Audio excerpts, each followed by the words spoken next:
Welcome back to The Highway with Kyle Shutt. I am Kyle Shutt, and I am so excited to announce our guest today, Mr. Sean McVay from the band King Buffalo, one of my favorites. We're going to talk all about their insane 3-album in 1 year plan, getting harassed by cops, hopping in a van to tour the land, getting harassed by cops.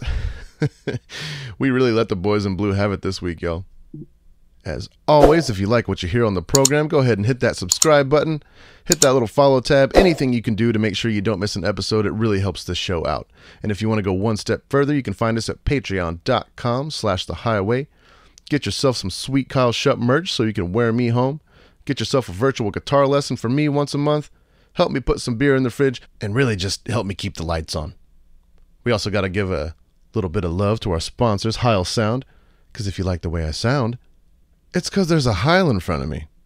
I am so excited to talk about King Buffalo smearing that psychedelic peanut butter all over our faces. So let's do things my way. The Highway.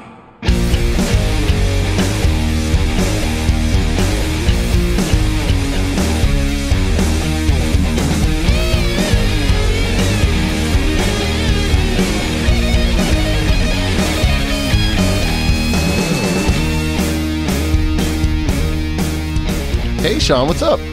Hey, how's it going, man? Not bad at all. Well, thanks so much for coming on the program, buddy. Sean McVay from King Buffalo, the craziest band in the world. How are you going to go and put out 3 records in 1 year? I don't know. It's been a real pandemic, you know what I mean? Yeah. No, it was, when everything stopped in March of 2020, we were just like, okay, well, what are we going to do? And we started jamming, and then we just ended up with a bunch of stuff. And so we're like, I don't know, I guess who knows when we'll get to tour again. I guess let's try to work on it all and release a bunch of records. Right when vinyl manufacturing just takes a total dive, right? Yeah, we didn't account for that in all of our planning. We thought we were like, oh yeah, it's gonna be great. We did not plan for that. So I don't know. Hopefully things kind of get back on track here, and we can make this happen. Yeah, it's been wild. I tried to make a 7-inch over the pandemic, and it took them 6 months to get me 107 inches. I was just like, what is going on here? Yeah, it's. I guess it's good for them. I remember this one time Neurosis was trying to do I can't remember what record it was, but they were putting out a record, and this is back when shit was just normal, and they needed 5,000 copies of it, and they had already pre-sold them, and it was supposed to ship out, and the record was coming out on Friday, and for whatever reason the vinyl plant that they were using got an order from the Beatles that wanted to do 500,000 records. They were like, we're repressing the first 5. We need 100,000 of each, but we need them now. And the company was just like, screw you, Neurosis. Forget your 5,000 records. And so they literally got screwed on that whole deal. But good. Yeah, the good and bad of record store day. That's kind of the curse of it is, all of a sudden we got to repress every Zeppelin record, and we need 20,000 copies of them. So sorry, everyone else that's been pressing vinyl consistently for however many years. But I know. We need to sell Led Zeppelin to a new market. I've been trying to embrace it lately. This year I went up to Piranha Records up in Round Rock. Shout out. And I just surprised them. I just went to the store and was like, hey, can I hang out here and sign records? And they're like, are you serious? Fuck yeah. It was really funny watching people wait in line all day and then pick up the new Age of Winners version that came out, and then just like, holy shit, what are you doing up here? I was like, I don't know. Literally just was 9 in the morning. I was like, I should go crash record store day. It'll be fun. I had a good time. Nice. But now you guys can actually tour on these records. I know you're gonna hit the road with Clutch pretty soon. That one's gonna fucking put you guys over the top. I just know it. Yeah, dude, I'm super stoked for that. When that finally got confirmed, I'll be perfectly honest. I got maybe a little misty-eyed, teary-eyed, because that was the band of my high school experience. Elephant Riders. Me and the homies would pile in someone's SUV or van, bake it out, and just cranking Elephant Riders, driving around, end up in some field smoking and just jamming a clutch like into the into the morning, and so it was definitely like, I don't know, kind of mind blowing. Super stoked. I know I keep saying that like the first show that, because the Sword hasn't played in 3 years, and I just our first show back is going to be at Psycho Vegas, and I just know like I'm just gonna like for at least the first 2 or 3 songs just openly weep on stage. Just like, thank you so much. Yeah. Yeah, but yes, God, I mean, Clutch is like not only like the raddest band, but just like the raddest dudes too. Y'all are gonna have a great time. I can't wait, dude. Yeah, and that's it'll be cool because it's actually it's like our second sort of leg, I guess, of our fall tour is doing the Clutch stuff. So we'll get to like kind of get our legs back under us on our own thing. Have a little bit of time, a couple weeks off, and then hit the road with Clutch, and it's gonna be great. Is it their holiday run kind of like thing that they do every year? We're doing it's like end of September. Oh, never mind. Into October, I think. Oh God, I hope I get to catch one of those shows. Oh wait, no, I'll be on tour. I'll be out with Primus. Damn. Oh well. Yeah, I mean, there's a bunch of other dates that they're doing with other bands that aren't us. So I don't know, I don't know the routing or anything like that. I hope you're ready to puff tough, because those guys are made out of weed. Sorry, I don't mean to sell them out, but I don't think it's a secret. We'll see. I mean, we'll do the best I can. I'll be honest. My chops aren't where they used to be. Oh, hey, it's not a contest. Yeah.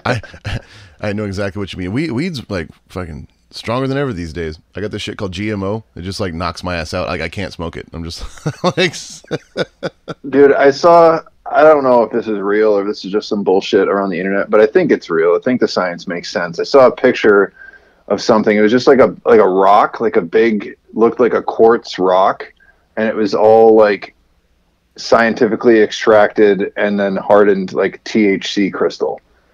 Whoa. And it's just like I don't know, man. I miss the days of just like a crappy bag of swag that you could just like puff on for eternity and like still be awake and like hang out with your friends. Like all this. Sorry. Like, no, you're right, dude. It's just like I don't know. It makes me feel old. Like this shit is just like, what is this? Like I don't need this. Who wants this? The triple cripple chronic. Like it's just like Jurassic Park. Like, just because you could doesn't mean you should. The first time I ever did a dab, I thought I was gonna die. Like dabs weren't really like a thing then, and it was almost like there was like this hash oil in a jar that you like screwed into this gun thing that had a trigger on it, and so you like blowtorch the outside of the jar with the oil in it. So you're basically like freebasing hash oil. And I didn't know you had to pull the trigger on the gun to like open the carb or whatever to like release it. So I just like was just blasting it for just ever. I was like, I don't think this thing works, man. He's like, no, you got to pull the trigger. And I went, and I was like, and like fucking like coughed my guts up. I thought I was gonna die for probably like 30 minutes. That was way too. I blasted like 5 grams at once or something. It was insane. Yeah, my first experience was not all that much different. I don't remember where we were on the road somewhere, and like the promoter was putting us up at his place after the show, and it was like kind of like a weird like bohemian art house, like there's like these girls that are just like painting on the walls like a mural inside the house, and it was like one of those houses, and we're all like hanging out in like this addition that is just on like a like must have been like 40-year-old concrete slab. I just got like paint and crap all over it, and like there's bunk beds set up on top of it. That's like where we're gonna sleep, and that's also kind of like the after party hangout room. And someone's like, "Oh, you want to do a dab?" I'm like, "I don't know. Like, I guess, do I? I don't know. I never done one." Like, if you've never seen it before, it looks really drug. It was not a pleasurable experience. It felt very dirty, and yeah, fire it up, and then like I'm just like, oh shit, everything, kind of like that tunnel vision thing takes over, and it's like, dude, I start looking at the ground, and it's this heinous concrete floor, and I'm like, I could sleep there. I'm like, I start to like catch myself like, I'm gonna like lay down on this concrete, you know, get comfortable. And I was like, immediately I just like I stopped for a second, like, wait, what are you doing? Like, no, you have to go to bed right the fuck now. Like, not happening, dude. You are not about to pass out on this like concrete floor in the middle of a party. No way. Go to bed. And I just like laid there on top of the sheets, like staring at the ceiling, freaking out. Oh my God. Tour, baby. That's the best. Yeah. What made you want to live this hedonistic, insane lifestyle? I don't know, man. I just always dig playing guitar, and I don't know if I ever really made like that hard of a conscious decision, besides like I went to school for like record production, and I thought that's what I was going to do. Like, I thought like, oh yeah, I'll like work in a studio. I won't necessarily tour, you know. And I did that for a few years, and I worked on stuff that just was like totally like soul sucking. Like, I was not, you know, we're just taking clients off the street, you know. For sure. Someone comes through, they're like, oh, I want to. It was cool in the sense that I learned a lot, but it really wasn't like. It's not like what you get into making, you know, into record production for, you know. And I was like, okay, I don't know if this is really for me. And also like the money was terrible. This is like the late aughts, so like. The home studio trend was really like in full go by that point. Totally. So no one wanted to pay. So I was like making crap money, and I was like, you know what? Like, screw this. Like, if I'm gonna like work a job that I like don't like anyways, I might like that I'm not getting fulfilled on. I'm gonna do something that pays me a little bit better, but also like something I really don't give a shit about, and I'll just put all my time and energy into like, you know, a band and see where that goes. And I was, you know, I've been in a bunch of shitty bands, started with some pretty crappy bands that, you know, were never going to go anywhere, but just kept it a priority and stuck with a job that like I knew wasn't going to be a career. I was installing appliances. I was like, yeah, you know, it was nice in the sense that I was like, I never asked for time off to go on tour. It was just always like, hey, so I'm going on tour, and if I have a job when I come back, that's cool. If not, you know, we'll figure it out. And they didn't fire me for like years. That's awesome.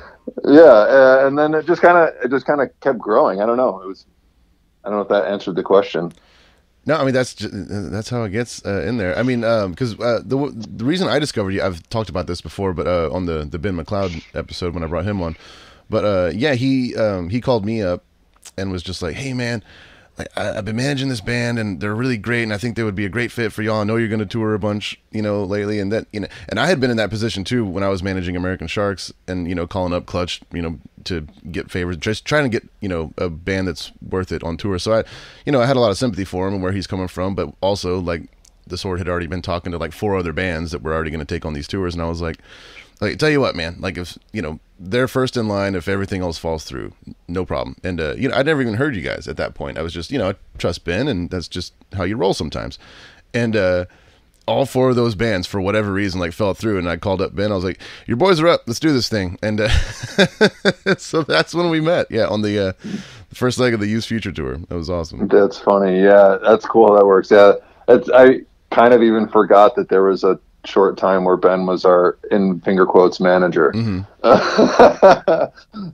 I totally forgot that had happened. And that's I mean, what was that, like 4 years ago, I think, at this point? Yeah. 4 or 5 years ago, I think. Yeah. Wow. Wild. Good times. Yeah. Yeah. Had you done much touring with King Buffalo before that? Yeah. We've been touring since 2013. I mean, we formed to go on tour. Like, Scott's old band had broken up, and they had just pressed a bunch of records, so he wanted to get the records out of his apartment. And so he's like, hey, Dan and Sean, you guys want to like learn the songs and fill in, and we'll do a tour, and I can try to get rid of some of these records. And we're like, sure. We didn't really learn much of the songs. We ended up just kind of jamming, and then wrote a couple songs, recorded them, and made a demo, and then argued about band names for a while. And then we did this tour where we were supposedly on the, we'd show up and on the sign, on the poster, it would say Velvet Elvis, but we were like, oh yeah, we're King Buffalo.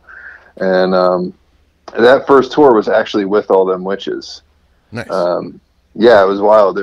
They had just released Lightning at the Door, but to not to like a ton of acclaim, like these shows, like no one was at these shows. This pretty much like the whole tour. Yeah, they had told us that whenever the Sword took them out, that was kind of like the biggest tour they had done at that point, like where they're playing to 500 people a night instead of like 50 or whatever.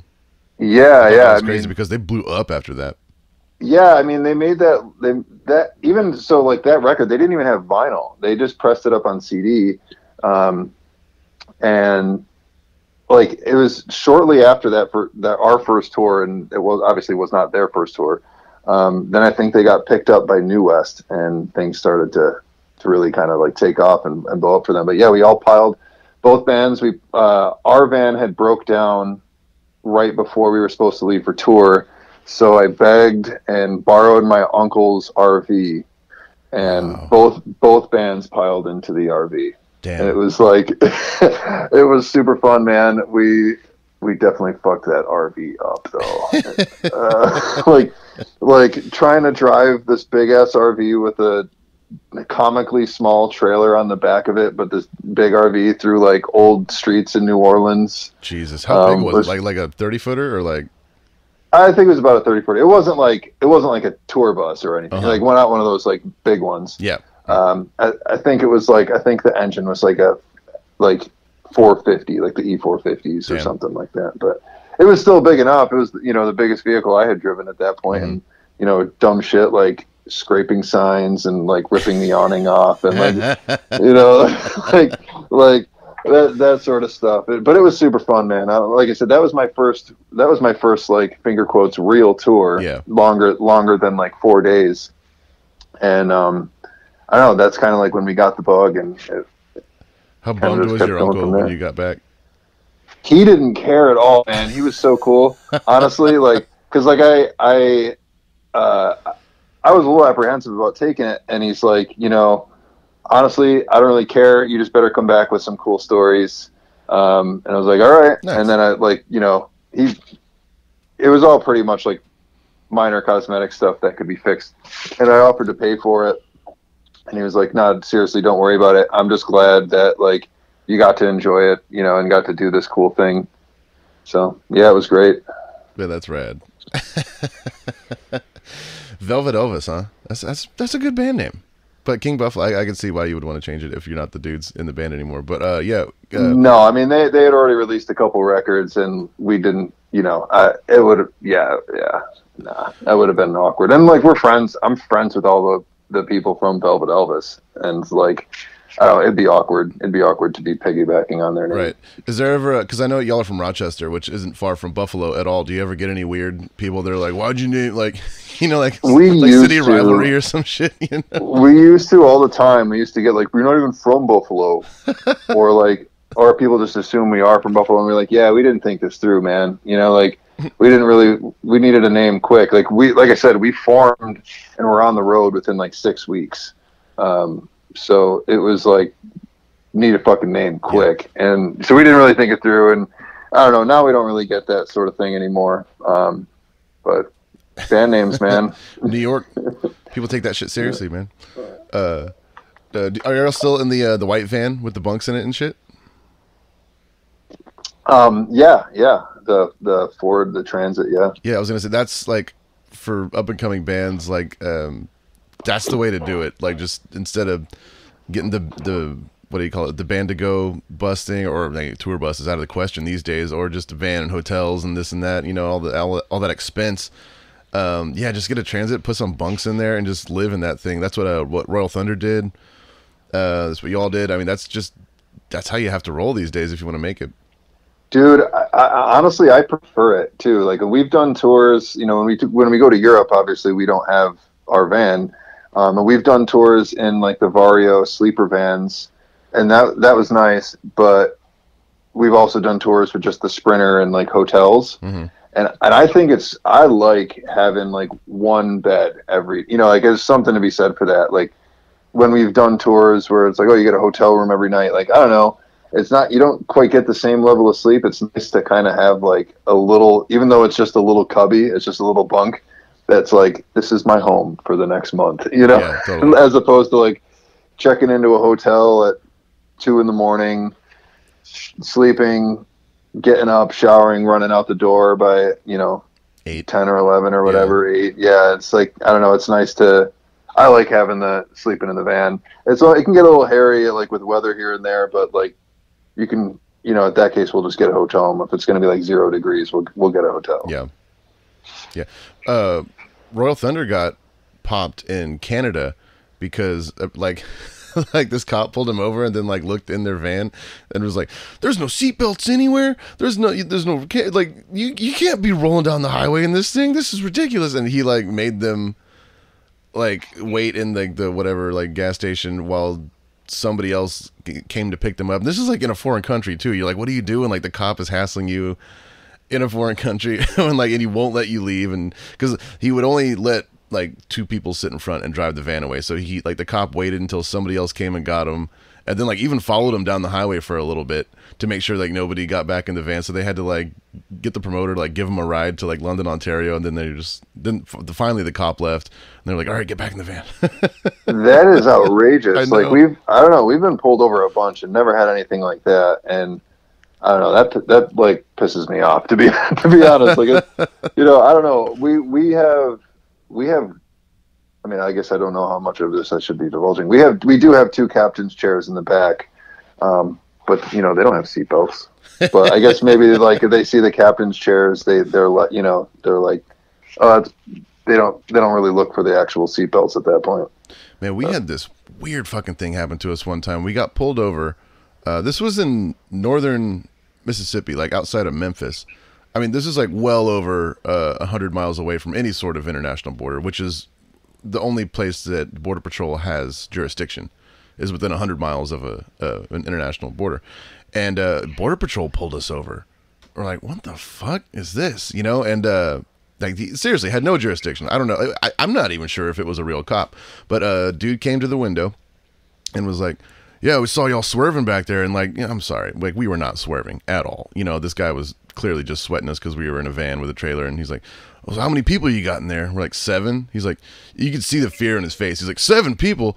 All right, y'all be safe. And just got in his car and just drove off. Didn't say. It was the weirdest fucking experience I've ever had getting pulled over. And I'm convinced that was not a real cop. I don't know what's going on crazy in Mississippi. But woo. Yeah. That's wild, man. Yeah. You ever actually like gotten thrown in the back of the cop car and like gotten hauled off on any of the stops or no? Well, okay.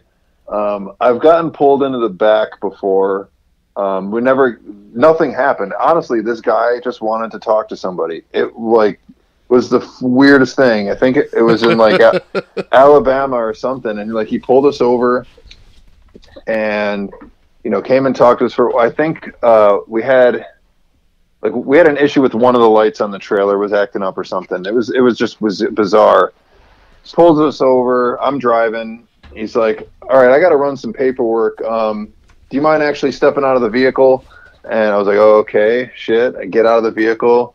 I'm like, oh crap. I left my wallet in the console there. I'm just going to reach in and grab it. I'm thinking I'm about to get like blasted. I didn't want to like reach back in super fast. Whatever, it works out fine. He's like, oh yeah, come and get in the car, please. I was like, okay, and puts me in the back seat. And then he just starts talking to me.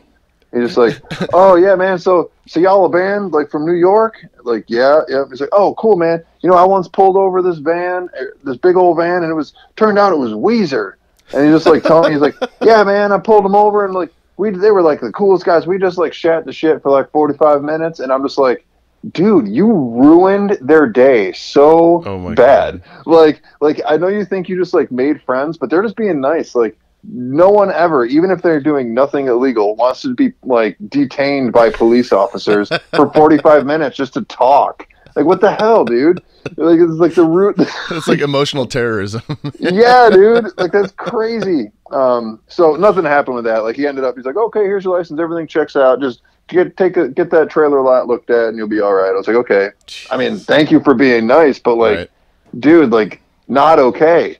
You know, like, go, I don't know, go to a karaoke bar. I don't know, dude. Like, join a book club or something. Like, get some social interaction in your life. But, and then the worst was we got pinched in Norway. Oof. Crossing the border, which we had all had the conversation. We were touring with another band who I will not name for this instance, just out of discretion for them. We all went over it. We're like, okay, like, make sure you get rid of everything. Like, this was one of those situations in one of those big sleeper vans. We all had bunks and stuff. Mm-hmm. We're like, okay, yep. Everyone got rid of everything. They, check us out at the border. They bring on the Cocker Spaniel, drug dog, which is what they use in Norway. And the dude didn't get rid of his grass. He left. That's a big deal up there.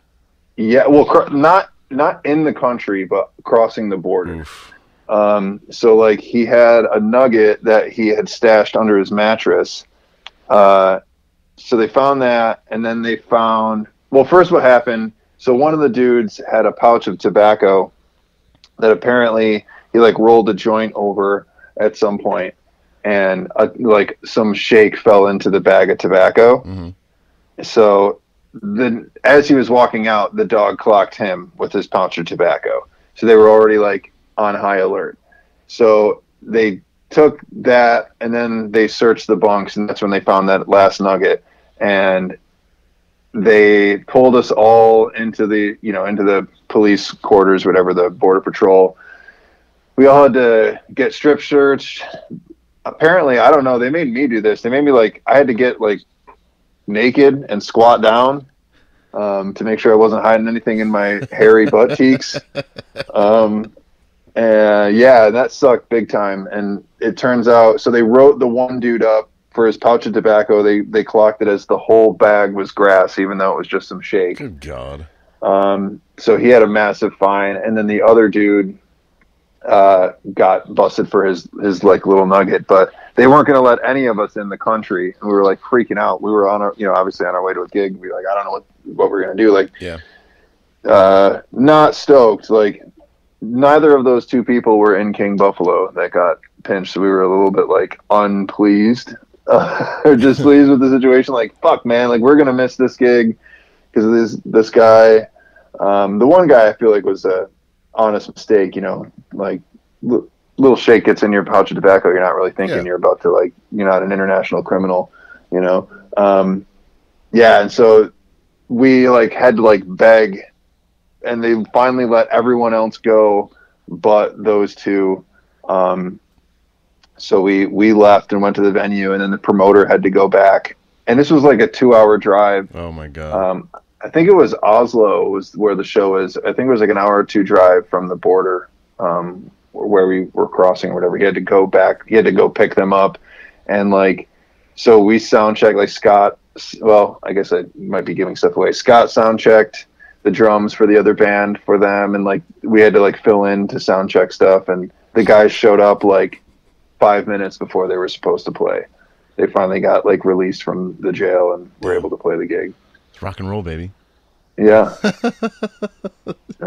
Yeah, they don't fucking play over there with that shit, man. It's like, come on.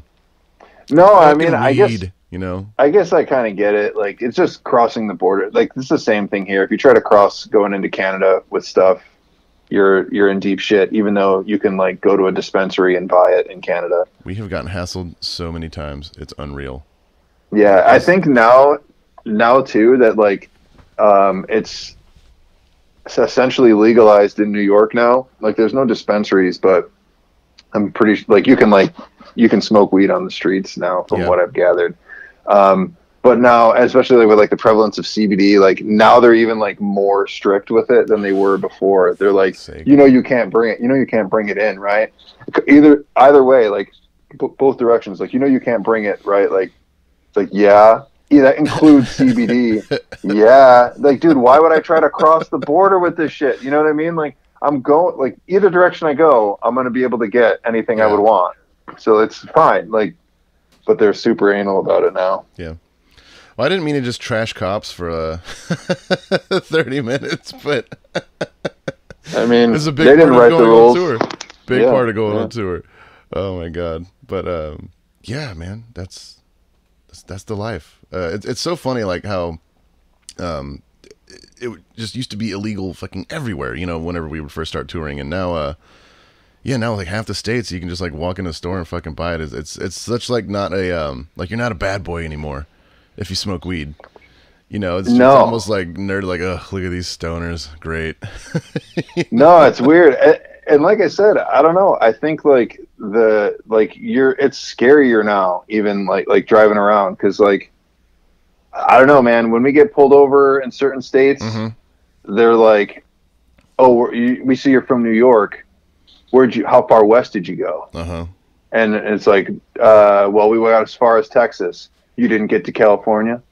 You know, like they're just like they're fishing. Like if we said we went to California, everyone out of it. They're like everyone out. Yeah. You know, like we're searching. So I don't know. It's weird. Where like I don't know if it used to be that. I don't think it wasn't that way before it was as legal everywhere. From my experience. Totally. Yeah, I mean, even in Texas, like in certain counties or whatever, it's been decriminalized, and then the city or whatever like will vote that it's decriminalized, but then the sheriff will like put out a press release saying like, just because they say it's decriminalized, you better believe you're going to jail if you get caught with it. I'm just like, y'all don't even care about the law anymore. Like y'all just brainwashed fucking goons, you know? Like what the fuck? I don't know, man. Yeah. They're like, oh, we won't get you in the city, but as soon as you step out in the sheriff jurisdiction, your ass is grass. Fucking stupid. Yeah. Yeah. Weed. Yep. Let's talk about guitars. Cool. Instead, that gets me. One thing I love to do after I smoke weed is play guitar. What made you want to pick up a guitar? Was there any like moment where you like saw some shit on MTV or like just, you know? I was always into guitar. Like I was always like I like noise. I liked making noise a lot. So, you know, when I was real young as pots and pans, when I got a little older, I think when I got into like second or third grade, my mom got me one of those awful little Casio keyboard things, and like I had a blast just like making obnoxious noises on that thing. I remember I found the patch called Metal Guitar, and I thought it was like the coolest. It was like the worst sound ever. It's like, da, da, da, da, you know, like, and then of course I got into listening to, you know, a lot of guitar based bands, you know, obviously all the classic rock stuff and all the big bands in the 90s. And then, my uncle, actually, that same uncle who lent me the RV, he had a guitar, and I knew nothing about how to play it. But whenever we'd go over there, you know, I'd want to pick it up and just like strum it. I don't know. I was fascinated by it. I was like, I want to make noise on that thing. And then so by the time when I kind of did that for a while, and then didn't really think much of it. And when I was 15 for Christmas, my mom got me one of those Ibanez like beginner packs. Nice. You know, the thing that's like is the red. I think it's a GAX 70 with like the matching practice amp, and I didn't ask for it or anything. She just like she knew I was into noise and into music and into rock music in particular. She's like, I bet this is something you'd be interested in, and I remember opening it up, and it was like. I was so stoked. I don't know. It like kind of changed my life. And when I found the overdrive button on that amp, like that shitty practice amp, I found the distortion button and turned it on for the first time. And I was like, oh my God, I sound just like Hendrix. Or, like, I thought I was like wanking all over it and just like everything's maxed out. I was like, this is the coolest thing. And then I, you know, went from like wanting to like skateboard and play video games all the time to like, I just want to play guitar all the time. And then I just get home from school and then I'd be in my room in the basement, just playing guitar until dinner time every day. Love it. That's the only way to get better. It's just for sure. Live with it. Just like stay attached to it for like 5 or 6 years. Yeah. And I would just like play along to, you know, Black Sabbath records and Metallica records and, System of a Down and Rage Against the Machine. I would just sit in my basement, like, trying to shred. It was great. And then started playing with some friends like not long after that. It was super fun. That's awesome. Like was it a thing where like they already had instruments and stuff, or did you all like kind of decide to like start a band together? Actually, so I was in driver's ed, and I made friends with like one of the dudes in my driver's ed class, who like was clearly like a fellow like weirdo metalhead like rock and roll dude, and he's like, "Hey man, I have a band. You want to be in my band?" And I was like, I don't know. Like, I've never been in a band. I've only been playing guitar for like 6 months. I don't know. He's like, "No, it's fine. Be in my band." And I was like, "Okay." And I showed up, and it was my first band. We were called Sprout, and we were awful. What kind of music was it? Oh, like, I think we covered some System of a Down. It was like bad new metal stuff. Yeah. It was bad. Yeah. And like the guy who was the singer, who was my friend that I befriended in high school, his name is Brendan, who is still cool. Like we're still kind of buds. I just don't see him as much as I would like, but he was a guitar player, but he was going to sing in this band, and like, I don't know, I don't want to like poop on him, but he was definitely tone deaf as far as singing goes. So we were a bad band. His girlfriend was our drummer, and our bass player was a mutual friend of theirs. It was an interesting situation. Of course, the bass player ended up stealing the drummer girlfriend away from the singer. It was, one of those high school situations. Oh God, that's awesome. Yeah. My first band was called Zero. Nice. This was before Smashing Pumpkins dropped their single Zero. So then once they did that, we're like, crap, we got to change our name. So we changed it to Shiva, Shiva. Yeah, we were awful. We just played like Weezer covers and Smashing Pumpkins covers, ironically enough. And it was so bad. We had kind of a similar situation. Our singer should not have been singing anything for any reason. But hey, you got to do what you can do. We also played a really horrible rendition of Wipeout, where like I don't think we had really like understood what playing in the same key meant. So I was playing what I thought was right, and the bass player was playing what he thought was right. And I remember going back and listening to like the tape that somebody had recorded of it, and I was like, oh my God, this is so unbelievably bad. I can't believe it. But we thought we were gods. Yeah, man. I mean, I think that's like the coolest, like, most important thing is like, you should be in some really awful bands with your friends when you're a young musician. That's like step number one. I don't trust anybody that's never been in a bad band. I think that makes sense. Yeah. Plus, it's just like, I don't know, it's fun. Even if you just do it for like while you're in high school and then never play music again, that's still like a good way to waste your adolescence. Absolutely keeps you off the streets. I don't know.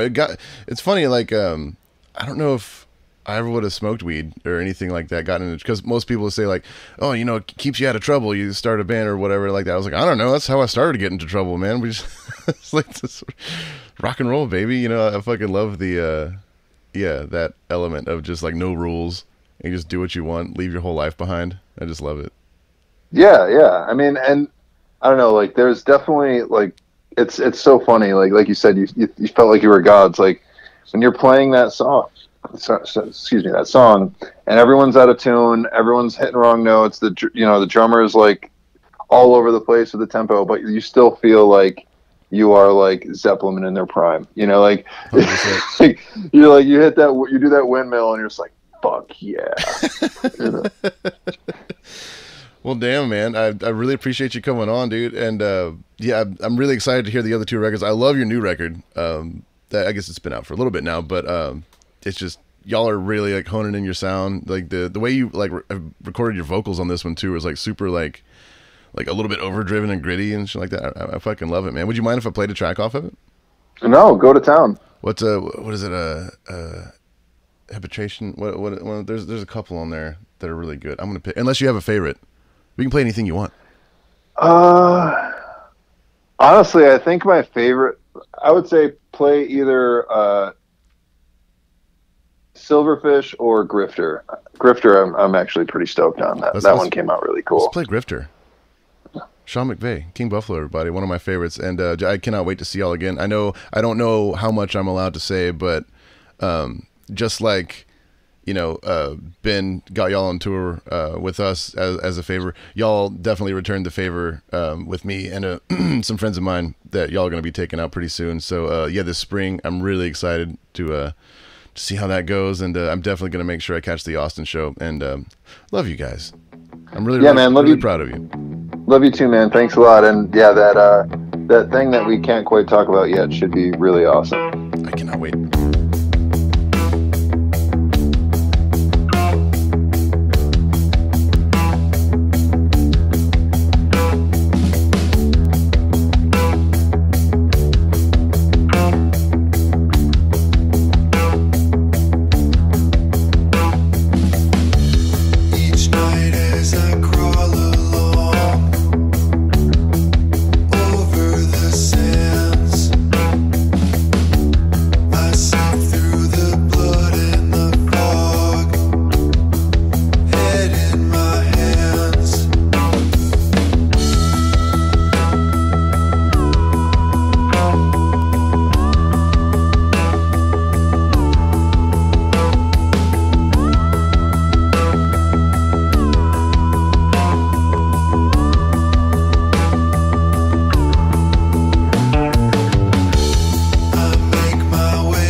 Only pestilence.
so much for tuning into The Highway this week.